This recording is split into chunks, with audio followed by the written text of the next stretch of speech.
Good day everyone, Fix Monks here. For today's video, magpapalit tayo ng brake shoe nitong Toyota Fortuner.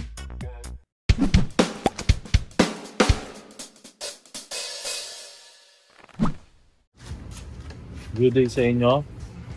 Today magpapalit tayo ng brake shoe nitong Toyota Fortuner. So ang una natin gagawin is kakalisin natin itong gulong.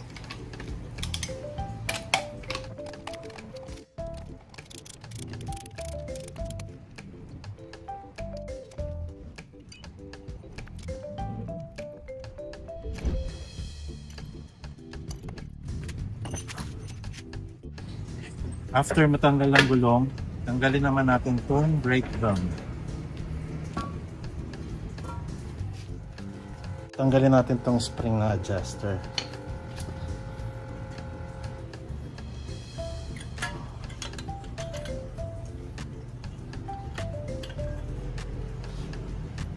Para hindi kayo malito, pwede nyong picturean muna para mamaya pagbalik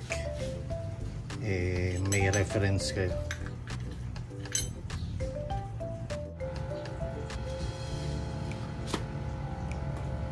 Tapos itong lock pin niya sa gilid.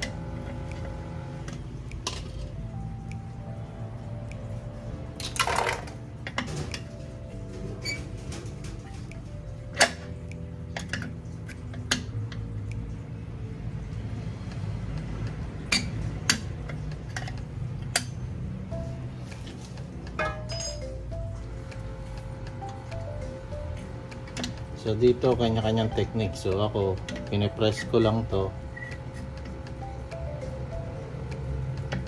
Then iangat ko. Yung iba pinupukpok naman dito ng screwdriver pababa.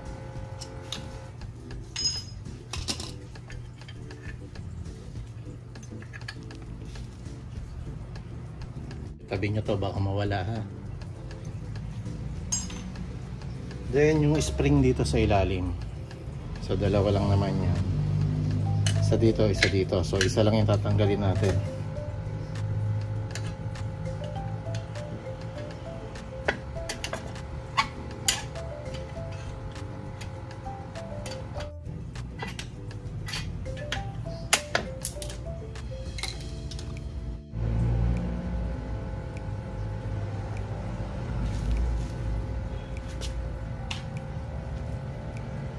Tapos yung sa handbrake, so tanggalin nyo rin yan. Ayan.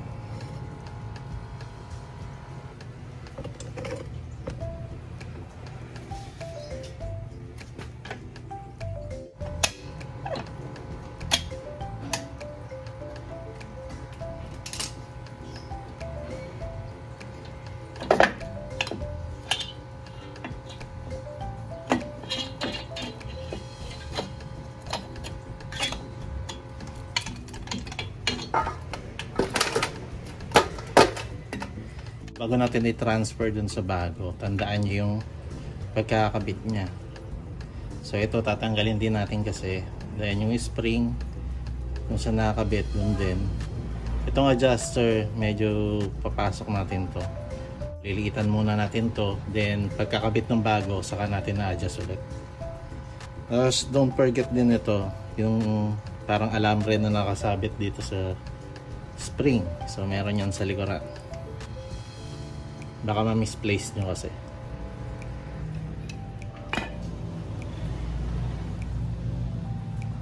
So ito kailangan natin tanggalin.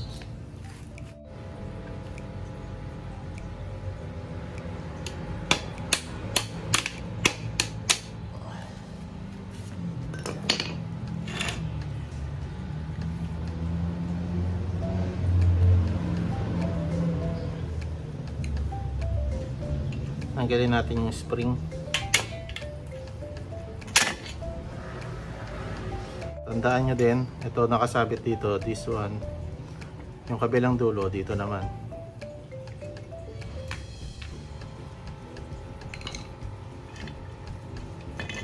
Kasi itong mga parts na to, linisin muna natin bago natin ibalik.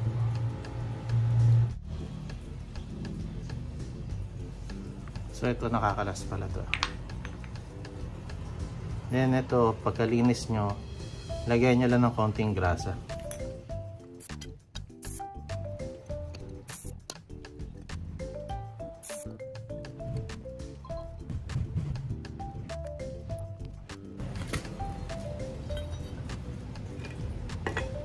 Ito, pasok lang dito, then balik natin yung lock.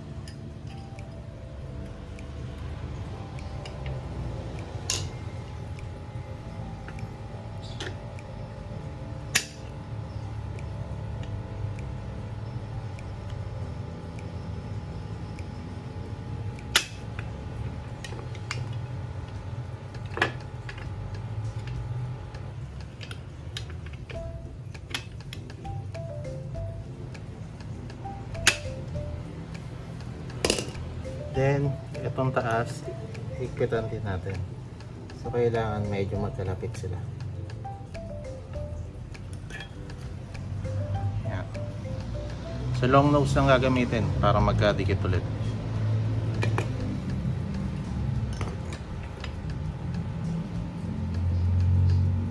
Ito, kahit adjust nyo lang ng medyo malapit.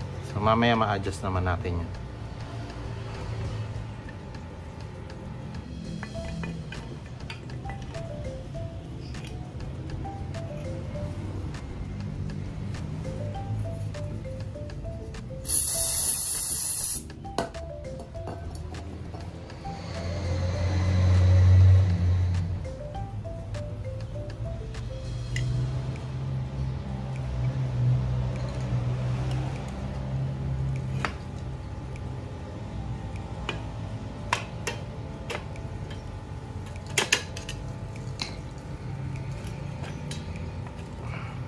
Pwede na natin itong balik.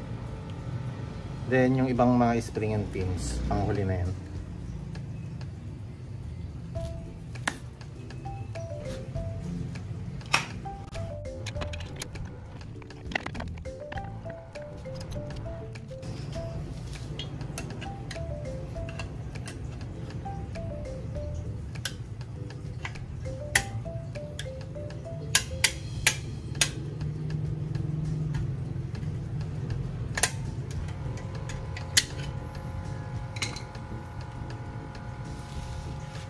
After nung spring sa ilalim, balik naman natin to yung lock pin niya dito.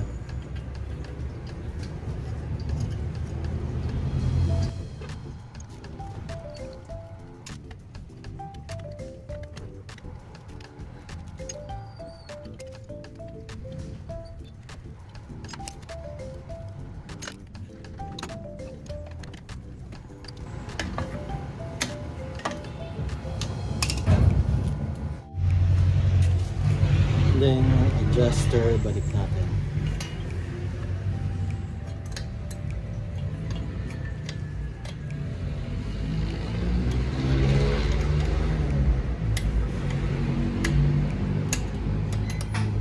Tapos yung spring.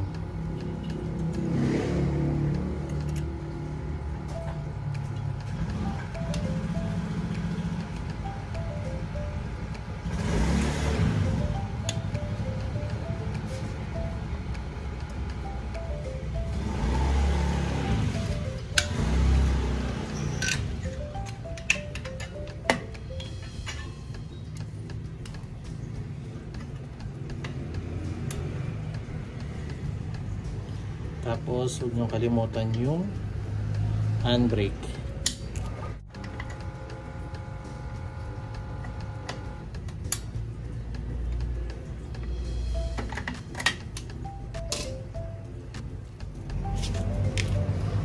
Nakabit na lahat, konting liha lang dito sa bago natin yung brake shoe.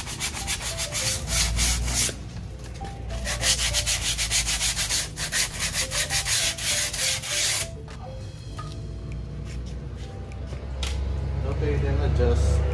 Tingnan natin kung papasok ng brake drum. Pag maluwag, adjust natin. So may adjust naman yan sa likod.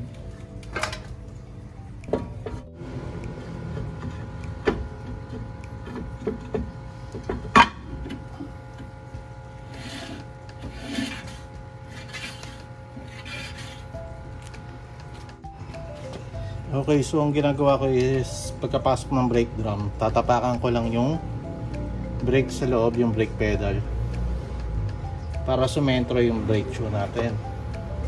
Then saka natin ikutin to.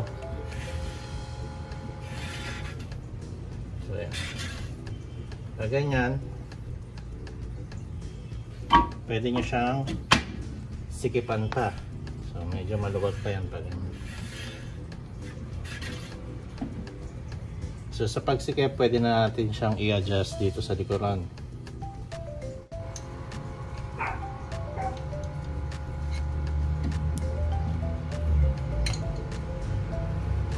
Kabit na lang natin yung gulong. Then pump muna natin yung brake sa loob kasi usually pagka unang andar mo nito, unang tapak mo, para kang walang preno. So pag start nyo na sa sasakyan, bombayin nyo muna yung brakes, saka kayo umabante or matras.